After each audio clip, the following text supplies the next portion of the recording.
Big body characters have spent the better part of 3 decades being generally considered to be weak characters in fighting games. I'm sure when you've looked for low tier characters or characters that are always bad and see that on YouTube, you definitely will see big bodies and grapplers in the thumbnail. Now, I don't know if every fighting game dev had like a meeting or something where they all agreed big, strong guy, move slow, can't get in. To be fair, on occasion, there have definitely been both pretty decent big body characters and even some crazy tech that's come out over time.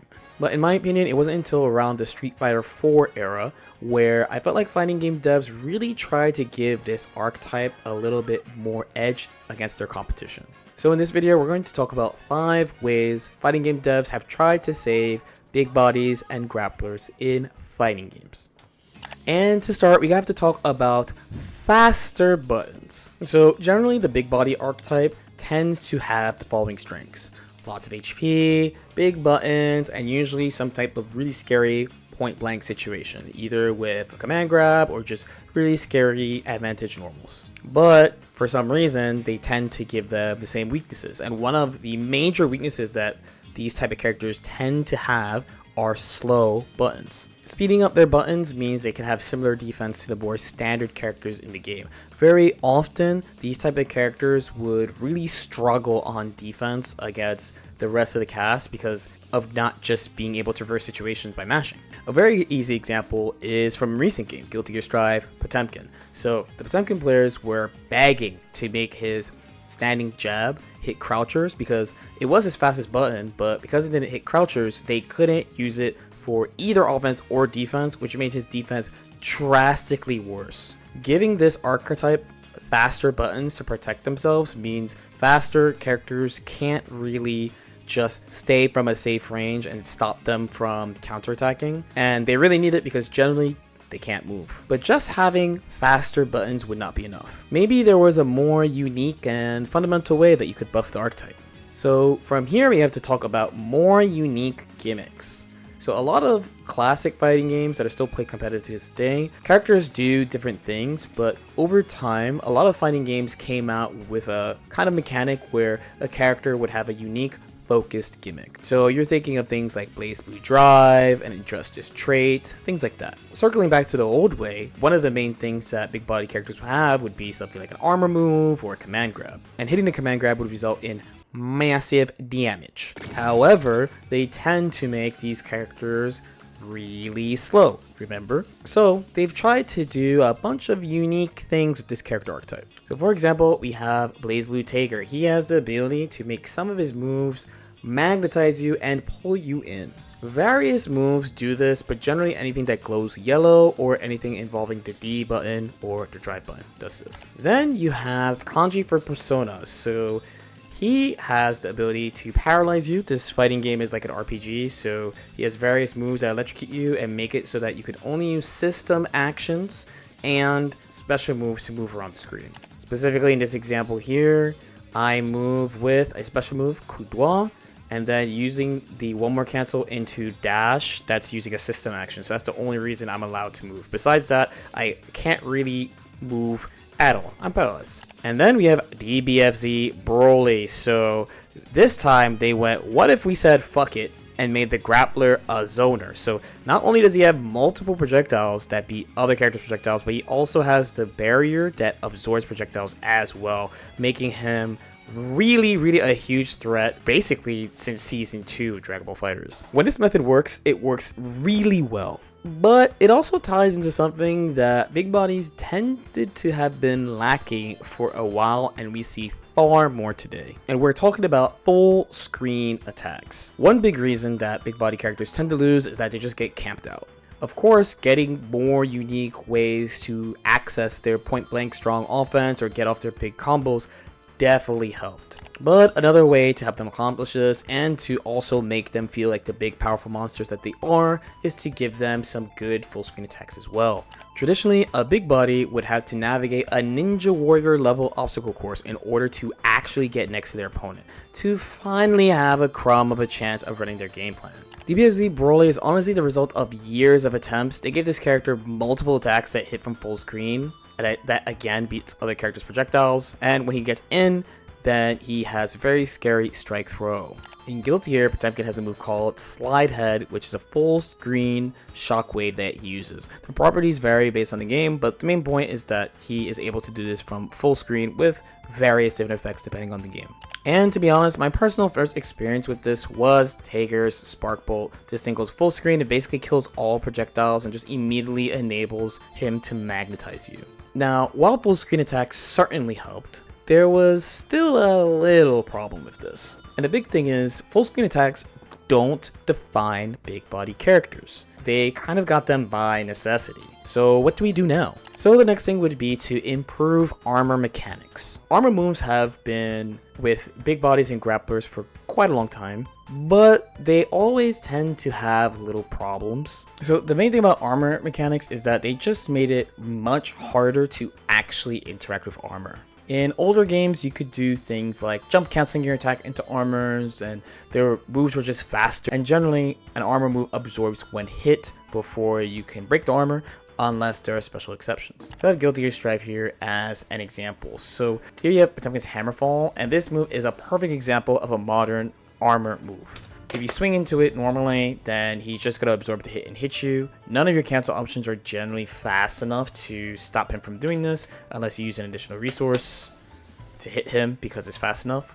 Jumping is okay, but doesn't really lead to anything most of the time. So you have to use something that is fast or cancelable into something meaningful. So in this case, maybe something like this. This varies from character to character as opposed to the entire cast having easy ways to beat his armor. Now, the thing about armor moves is that it's important for armor moves to have counterplay. The idea of these moves are pretty strong, and traditionally they gave armor moves weaknesses like losing to lows is a really common one. And as I mentioned before, you could cancel into things pretty fast, and specifically in the games I've been generally talking about, jumping has been a very common option. So making it difficult to swing into armor has been pretty helpful, because then that accomplishes the developer's goal of people needing to hard call out the armor rather than just swinging mindlessly.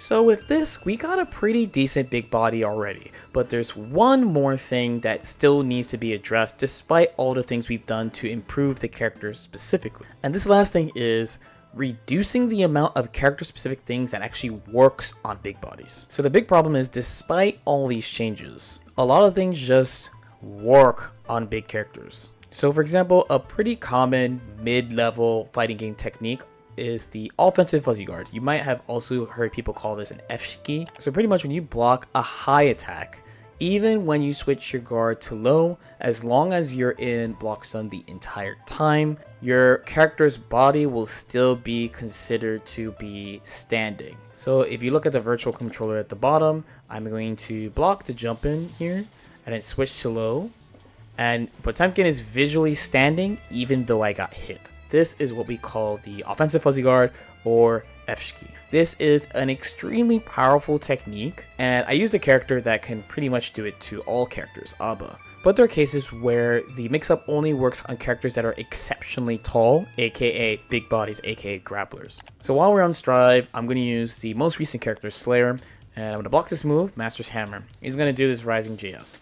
So if I switch my guard to low, I'm going to get black beat by it. This means I was able to block and I got hit during the guard crush. This is certainly a powerful mix-up. However, this mix-up does not work on Latin Queens because she's not tall enough. So there's some games that have straight up protections against systems like this. In Dragon Ball FighterZ, the community thought this technique was so powerful that in Season 3, they removed almost every single way that you could do this type of mix-up. Many characters were vulnerable to this. Both Legendary Broly and Super Broly, and then also Android 16, among other Saiyans like Vegito, were all vulnerable to this type of mix-up. And eventually, you could pretty much do it to the entire cast, but that's its own video, technically. Then you have situations like this. So after this counter hit, since Taker is standing, I'm able to do a re-jump combo that, again, only works on the tallest characters. And then not only that, not only do I get this style of combo here, but I could choose to reset with a jab that only works crouching if your body is huge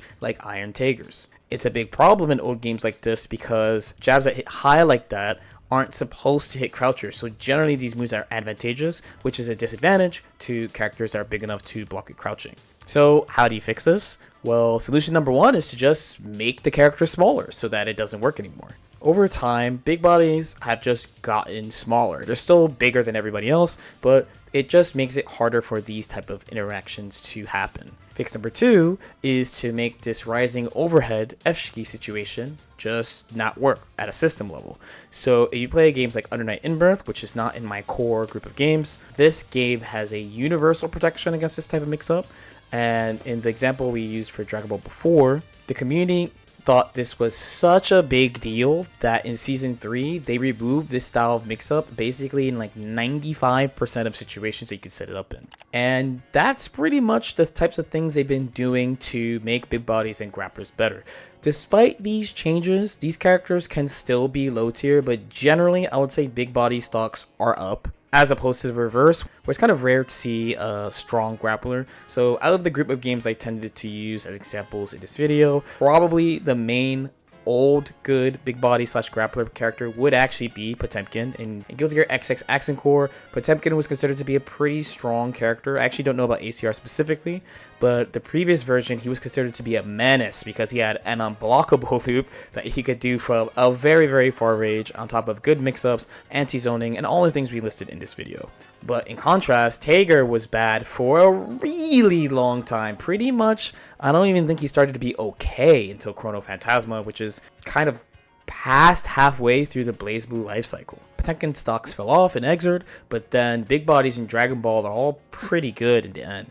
Legendary Broly became one of the best characters in the game for a really long time. They gave a lot of cool, interesting buffs to Super Broly. Android 16 was amazing on launch. So it's not all bad, and this archetype has a bright future, question mark. But let me know what you guys think. Since I didn't use a lot of games to talk about these topics, just things that I've seen over time, I would really like to see examples from games starting around like 2010s or so. I know there's a famous video of example of Injustice. I want to say Lex Luthor getting zoned ridiculous, like just terrible situation. So if you have any examples of grapplers getting just dumped on or grapplers that are really good, let me know in the comment section below. As usual, if you have any questions or comments, leave them down there too. Like and subscribe if you guys feel like it. For my Guilty Gear people, I am doing coaching on Metaphies. So you can hit me up there with various offerings. I do stream on Twitch basically 5 days a week if you want to see that. If this happens to you, you gotta play. And I'll see y'all next time. Peace out.